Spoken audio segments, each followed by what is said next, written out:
कैसे हो आप सब लोग। I hope you are very well. तो कुछ बच्चों की क्वारी आ रही थी कि सर क्रॉप कल्टीवेशन टर्मिनोलॉजी पर वीडियो बनाओ। वैसे तो टर्मिनोलॉजी पर हमारी वीडियो पड़ी हुई हैं यूट्यूब पर 2-3, उनको भी आप देख सकते हो। लेकिन आज की वीडियो मैं कमेंट बॉक्स के बेस पर बना रहा हूँ कि एक बच्चे ने कहा कि सर क्रॉप कल्टीवेशन पर टर्मिनोलॉजी होती है जो, उस पर एक वीडियो बनाओ। तो आई होप आप इंजॉय कर रहे होगे इस 20 डे रिवीजन कोर्स को। बहुत ही अच्छा चल रहा है हमारा।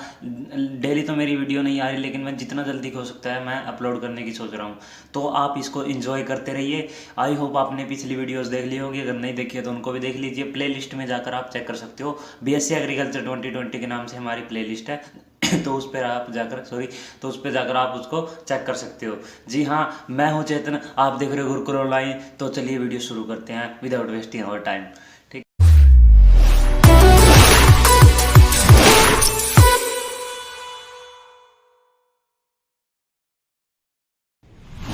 ठीक है।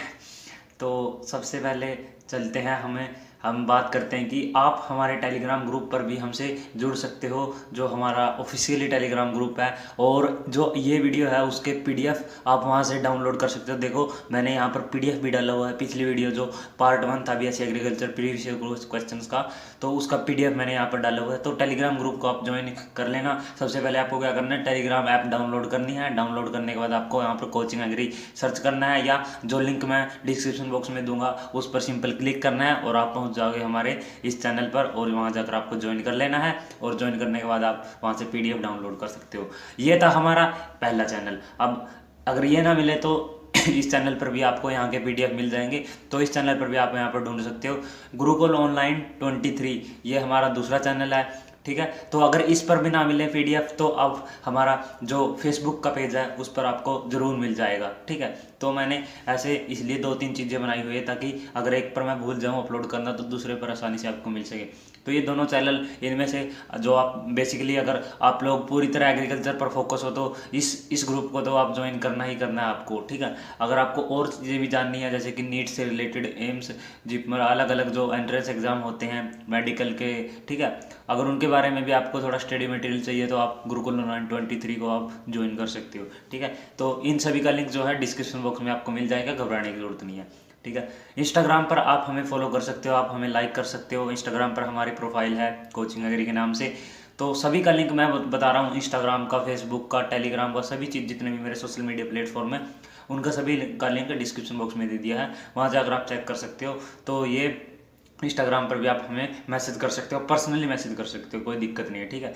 वही बता रहा हूँ कि एग्रीकल्चर के लिए मैंने सेपरेट अलग अलग चीज़ें बनाई हुई है। ऐसे ही इंस्टाग्राम पर एग्रीकल्चर के लिए सेपरेट बनाया हुआ है प्रोफाइल पे है जो, और इसके लिए अलग चीज़ बनाई हुई है ऑफिशियली गुरुकुल ऑनलाइन, जहाँ पर सारे चैनल की बेसिकली बातें होती रहती है। ठीक है।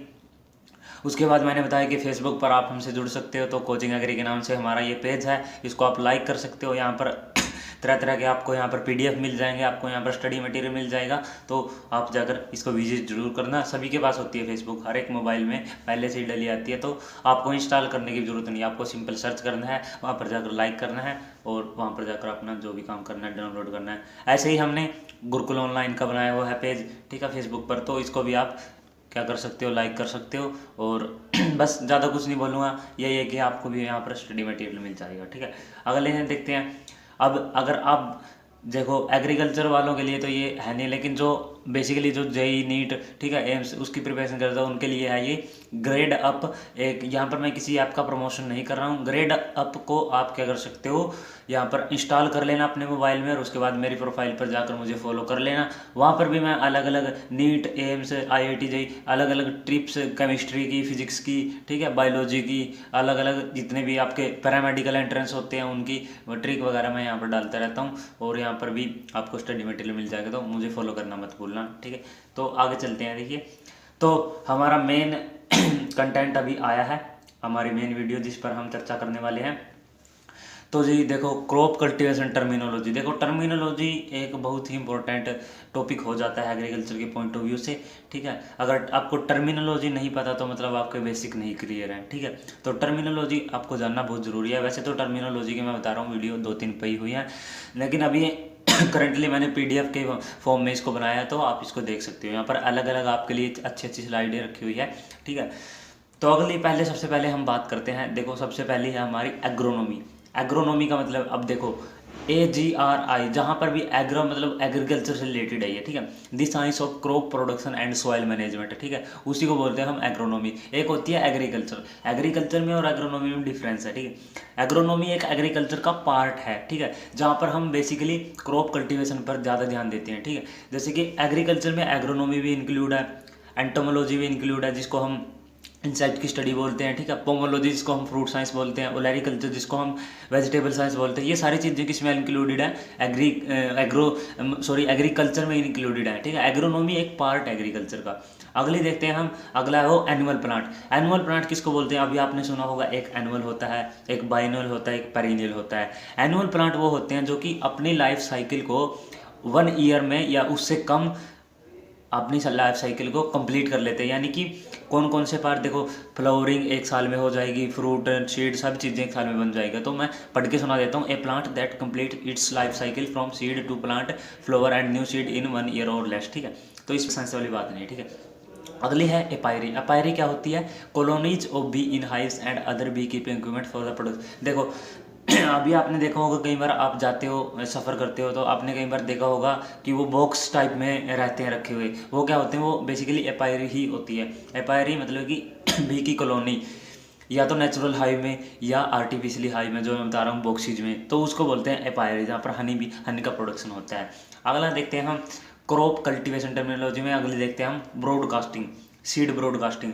देखो ब्रॉडकास्टिंग का मतलब क्या होता है, छिड़काना, ठीक है। ब्रॉडकास्टिंग को हिंदी में बोलते हैं छिड़काना। एक होती है वो वैसे तो शेयर करना, अलग अलग इसके मतलब है, ठीक है, ब्रॉडकास्टिंग के।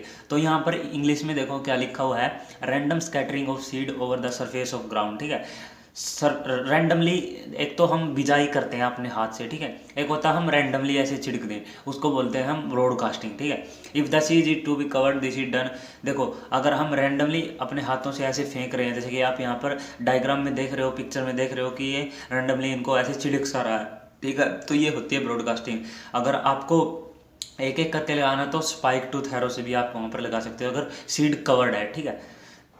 अगला देखते हैं, ये था सीड ब्रॉडकास्टिंग।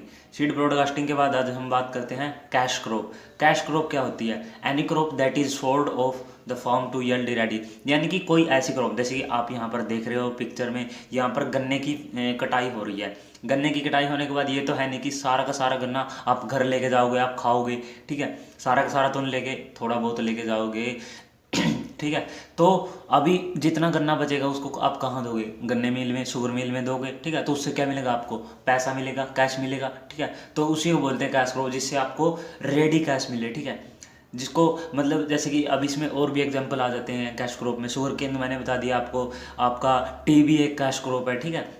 और बात करें तो आपका कॉटन है, वो एक कैश क्रॉप है, जिससे आपको कैश मिले, ठीक है, पैसा मिले, उसको बोलते हैं आप कैश क्रॉप, ठीक है। कई बार क्वेश्चन आ जाता है कि which of the following is not a cash crop, वो आपसे पूछ सकते हैं क्वेश्चन में। अगला देखते हैं वो सर्टिफाइड सीड। देखो सर्टिफाइड सीड की मैंने यहाँ पर डायग्राम यहाँ पर लगाया हुआ है, सर्टिफाइड देख रहे होगे, यहाँ पर एक टैग लगा हुआ है ब्लू कलर का टैग, जो आप सामने पिक्चर में देख रहे हो, ऑर्गेनिक सीड व्हीट। ये क्या है कि जो गेहूँ है उसका बीज है, ठीक है। यहाँ पर ये ब्लू टैग लगा हुआ है, ठीक है, ये होता है सर्टिफाइड। सर्टिफाइड का मतलब उसको एक सर्टिफिकेशन मिला हुआ है, यानी कि seed grown from pure stock which meets the standard of, यानी कि एक प्योर स्टॉक होता है, ठीक है, उससे मतलब कि वो वाला सीड प्योर स्टॉक से ग्रो किया हुआ जो कि स्टैंडर्ड फॉलो करता हो। एक सर्टिफाइंग कंपनी होती है, जैसे कि गवर्नमेंट एजेंसी होती है, ठीक है, उसके सारे सारे रूल फॉलो करता हो, उसको बोलते हैं सर्टिफाइड सीड, ठीक है। यूजुअली यहाँ पर certification is based on germination. देखो सर्टिफिकेशन का कैसे, किस चीज़ के ऊपर बेसिस है सर्टिफिकेशन का बेसिस, यानी कि किस बेस पर आप सर्टिफाई कर रहे हो सीड को,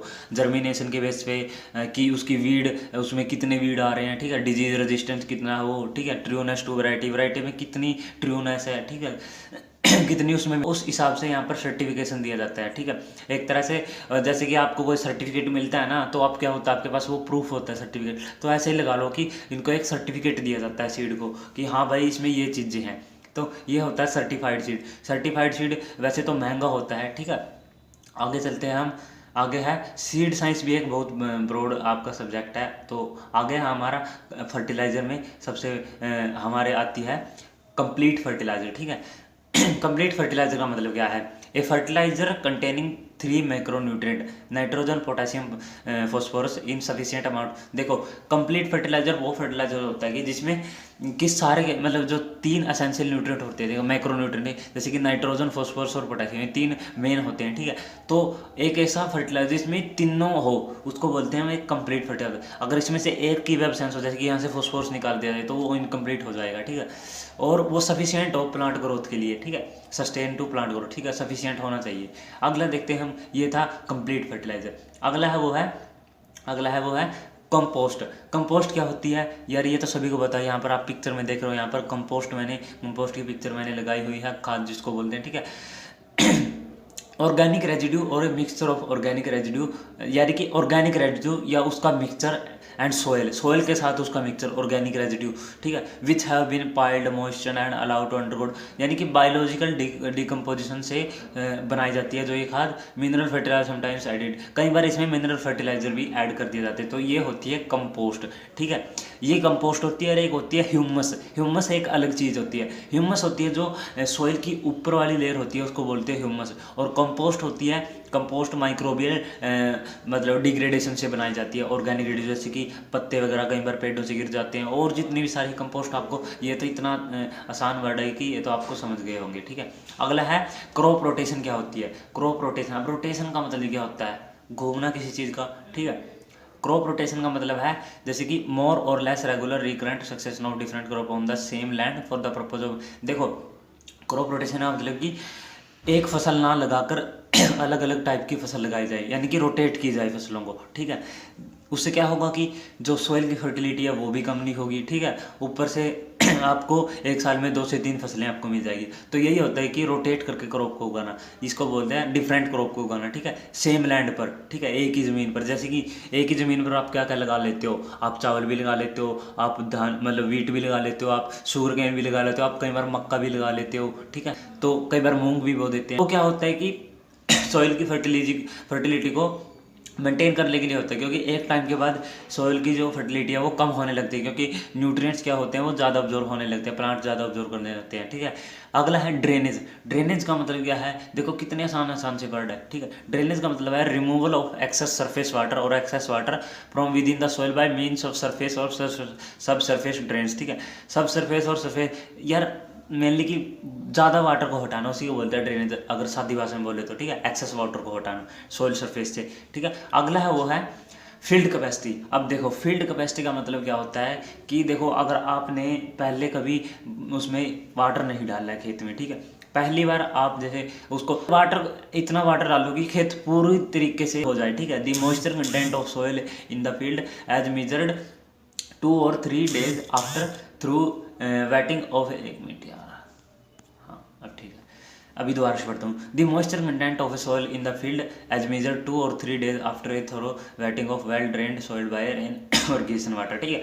जब उसके सारे के सारे पोर्स होते हैं, जो मिट्टी में आपको पता होगा पोर्स पाए जाते हैं, जब सारे के सारे पोर्स भर जाते हैं वाटर से, तो उसको बोलते हैं फील्ड कैपेसिटी पर। उसको बोलते हैं कि अब फील्ड कैपेसिटी पर आ गया, यानी कि इससे ज़्यादा वाटर नहीं डाला जा सकता। और जब पहली बार फील्ड कैपेसिटी पर कोई भी फील्ड आता है तो उसको बोलते हैं हम, उस कंडीशन को बोलते हैं हम 72, ठीक है, 72 बोलते हैं उस कंडीशन को हम। अगली है फोरज। फोरज क्या होती है?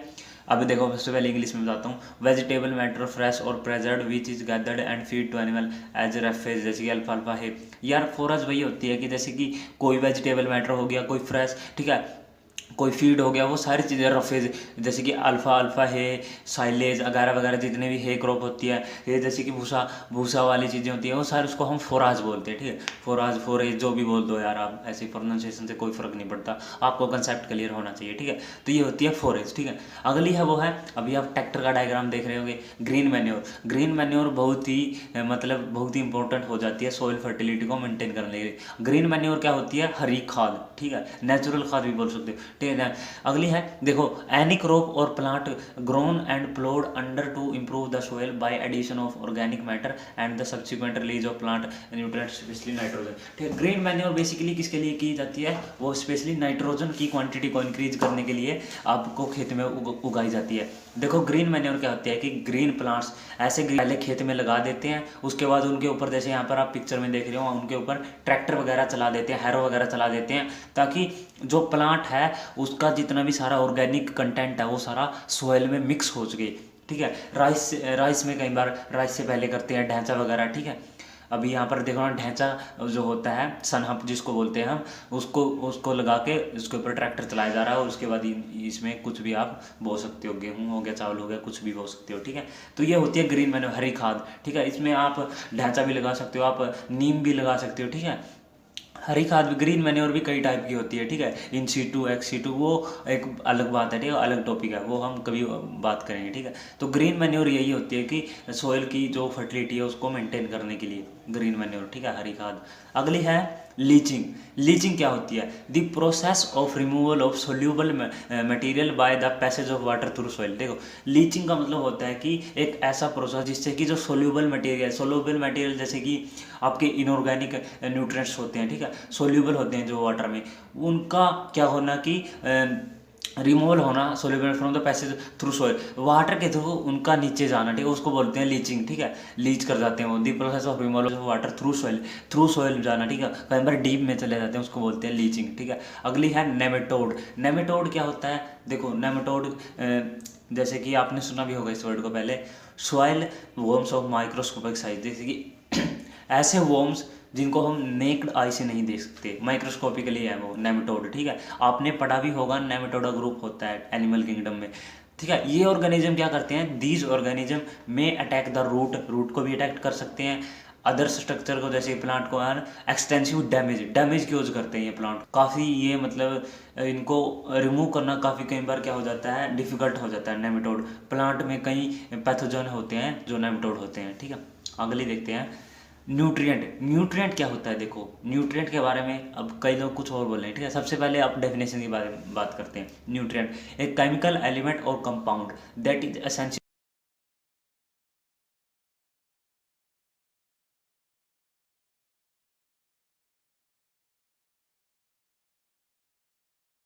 For the normal body metabolism, growth and production, ठीक है। प्लांट का जो मेटाबॉलिज्म होता है, ग्रोथ होती है, प्रोडक्शन होता है, प्रोडक्टिविटी होती है जो प्लांट की, उसके लिए वो क्या हो, मतलब कि उसके लिए एसेंशियल हो, ठीक है, उसके लिए कि नॉर्मली उसमें कोई वो नहीं करे वो ग्रोथ में, ठीक है। इसमें कौन कौन से आते हैं? वो आते हैं carbohydrate, fats, protein, vitamin, mineral, water, अलग अलग, ठीक है। ये सारी चीज़ें न्यूट्रिएंट्स में आती हैं। अगला देखते हैं हम, अगला है वो है आपका है परमानेंट विल्टिंग पॉइंट। विल्टिंग का क्या मतलब होता है? विल्टिंग का मतलब होता है सूखना, ठीक है। परमानेंट विल्टिंग पॉइंट का मतलब क्या है?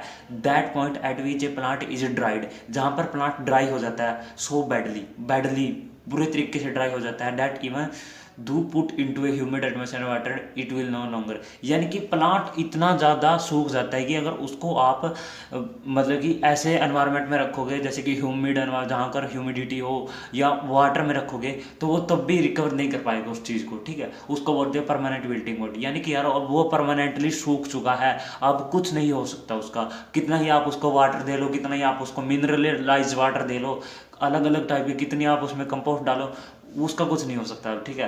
वो परमानेंट विल्ट हो चुका है, एक तरह से पौधा मर चुका है, ठीक है, परमानेंट विल्टिंग पॉइंट पर। ये होता है परमानेंट विल्टिंग पॉइंट। अगला है पोलिनेशन। यार पोलिनेशन से तो आप भली भांति परिचित होंगे। पोलिनेशन क्या होती है? पोलिनेशन होती है transfer of pollen grain from anther to stigma, ठीक है। एंथर होता है मेल पार्ट, स्टिग्मा होता है फीमेल पार्ट, इसको बोलते हैं पोलिनेशन, ठीक है। पोलन ग्रेन क्या होती है? यूनिट होती है, रिप्रोडक्टिव यूनिट, ठीक है। अगला देखते हैं पोमोलॉजी, ठीक है। लोगस का मैंने आपको पहले ही बताया था कि लॉजी जहाँ भी आ जाए उसका मतलब होता है स्टडी, ठीक है, साइंस। तो पोमोलॉजी क्या होती है? साइंस और स्टडी ऑफ ग्रोइंग फ्रूट, ठीक है। फ्रूट साइंस को ही पोमोलॉजी बोलते हैं, ठीक है।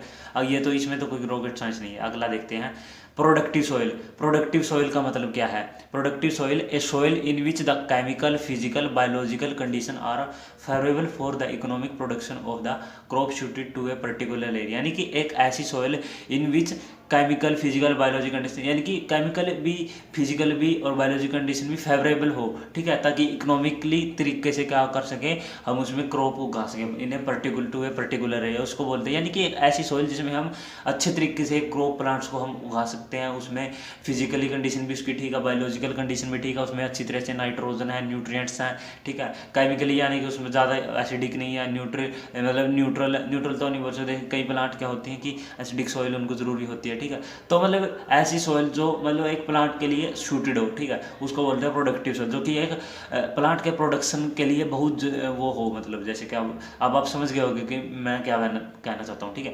अगला है राइजोबियम। राइजोबियम क्या है भाई, ठीक हो, देखो राइजोबियम क्या है। राइजोबियम एक बैक्टीरिया है जो कि नोड्यूल्स में रहता है, रूट नोड्यूल्स में। नोड्यूल का मतलब होता है गांठ, ठीक है। आपने कई बार देखा होगा रूट नोड्यूल्स, आपने पढ़ा भी होगा रूट नोड्यूल्स, जो कि लेगुमिनेसी फैमिली होती है, जो कि दालों वाली फसलें होती हैं, उनमें क्या होता है रूट नोड्यूल्स होते हैं, जहाँ पर नाइट्रोजन फिक्सेशन होती है। Leguminous plant that are capable of removing nitrogen from the air and soil fixing into form that plant utilise for growth, ठीक है। उसको क्या करना, फिक्स करना एक तरह से, ठीक है। उसको नाइट्रोजन फिक्सेशन का काम होता है राइजोबियम बैक्टीरिया का, तो इतना आप समझ गए होंगे। अगला देखते हैं रफेज। रफेज आपने कई बार सुना होगा, जो जिम जाते हैं लोग उनको पता होगा रफेज क्या होता है। रफेज जो आप, अगर आपकी बात करें तो ह्यूमन की बात करें तो जो आप सैलेड खाते हो, मूली गाजर, आप जो टमाटर खाते हो और एज ए रफेज, ठीक है, और आप कई बार प्याज खाते हो, ठीक है, हरी मिर्च वगैरह, ये सारे क्या है कि रफेज है। रफेज क्या होता है, जिसमें ज़्यादा मतलब कि ऐसा फीड जिसमें फाइबर का कंटेंट ज़्यादा हो, ठीक है, low in total digestible nutrient such as hay and silage. अब देखो हम तो क्या खाते हैं भाई, हम तो क्या खाते हैं, जैसे कि हमने गाजर खा ली, ठीक है, मूली खा ली, ठीक है, सलगम भी खा लेते हैं कई बार। अब भाई जानवरों को भी तो कुछ चीज़ चाहिए ना, तो उनके लिए सबसे ज़्यादा रफेज वाला कौन सा फूड है, वो होता है साइलेज, हे, ठीक है, भूसा बोलते हैं जिसको। The complete for all plant including the stock, जिसमें सारे के सारी चीज़ें हो प्लांट के, जैसे कि लीफ हो, स्टेम हो, ठीक है, स्टॉक हो, मैच्योर सीड हो, ठीक है, वो सारी चीज़ें होती है, उसको बोलते हैं हम रफेज, उस फूड को बोलते हैं रफेज, साइलेज, ठीक है। अगला है सेचुरेशन। सेचुरेशन का मतलब क्या होता है, सेचुरेट हो जाना किसी चीज़ का, ठीक है। To fill all the opening among soil particle, जैसे आपको होता है सोइल में पार्टिकल्स होते हैं, उनमें पोर्स होते हैं, सारे के सारे पोर्स को आप लिक्विड से आप जब भर देते हो तो उसको बोलते हैं कि सोइल अब सेचुरेट होगी, यानी इससे ज़्यादा अब आप कुछ नहीं डाल सकते इसमें, ठीक है। वही बोला था कि जब फील्ड कैपेसिटी पर सेचुरेशन आ जाती है मिट्टी में, ठीक है, सोइल में, जिसको पहली बार फील्ड कैपेसिटी होती है उसको क्या बोलते हैं, 72 बोलते हैं। वैरायटी का मतलब तो यार सभी को पता होगा, वैरायटी अलग अलग हिंदी में किस्म बोलते हैं इसको, ठीक है, अलग अलग किस्में, अलग अलग वैरायटी। एक ग्रुप ऑफ वैरायटी की डेफिनेशन क्या है, देखो डेफिनेशन क्या है, एक group of individual with in a species, ठीक है। एक स्पीसीज है होमो सैपियन है, ठीक है, इसमें एक group of individual that different from the rest of the species, और अलग स्पीसीज से अलग दिखे उसको बोलते हैं एक वैरायटी, ठीक है। एक स्पीसीज में ग्रुप, एक प्यूपिल का ग्रुप, इंडिविजुअल का ग्रुप, उसको बोलते हैं हम वैरायटी, ठीक है। यानी कि वैरायटी में यार कुछ एक अलग करैक्टर है, यानी कि वैरायटी में कुछ स्पेशल चीज़ है, ठीक है। बोलते हैं ना कि यार ये वैरायटी ले लो, ये अच्छी है, ठीक है, ये वैरायटी ठीक नहीं है, ये वैसे ठीक सी, तो ऐसे कई बार बोलते हैं ना, तो वैरायटी एक ग्रुप ऑफ इंडिविजुअल है जिसकी मॉर्फोलॉजी ठीक है, ठीक है। तो अगला देखते हैं हम। तो आई थिंक स्लाइड तो ख़त्म हो चुकी हैं। तो गाइज आपने वीडियो देखी, आपको बहुत बहुत धन्यवाद, थैंक्स फॉर वाचिंग यार, आपने मेरा इतना साथ दिया। बस आपको 3S रूल को फॉलो करना है, शेयर, सब्सक्राइब एंड सपोर्ट, ठीक है। इस रूल को आपको मेरे साथ फॉलो करना है, और आपको वैल्यूएबल आपकी फीडबैक देनी है कमेंट बॉक्स में। आप कुछ बोलना चाहते हो, कोई सजेशन देना चाहते हो, ठीक है, कोई और चीज़ आप नया करवाने के लिए, ठीक है, तो वो सारी चीज़ें आप कमेंट बॉक्स में आप शेयर कर सकते हो यार, कमेंट करना मत भूलना, ठीक है। और अच्छी लगे तो यार एक लाइक ज़रूर करके जाना, एक थम्स अप जरूर करके जाना, ठीक है। और इसके जो PDF है वो आप डाउनलोड कर सकते हो, ठीक है, टेलीग्राम से। टेलीग्राम जो कोचिंग एग्री यहाँ पर आप देख रहे हो, टेलीग्राम हमारा जो चैनल है, या आप फेसबुक से डाउनलोड कर सकते हो। जो फेसबुक पेज है ना हमारा, वहाँ पर भी मैं इसका जो PDF है वो मैं शेयर कर दूंगा। तो गाइज धन्यवाद वीडियो देखने के लिए। तो चलिए बाय बाय, आपसे फिर मुलाकात होगी, तब तक के लिए देखते रहिए गुरुकुल ऑनलाइन, पढ़ते रहिए।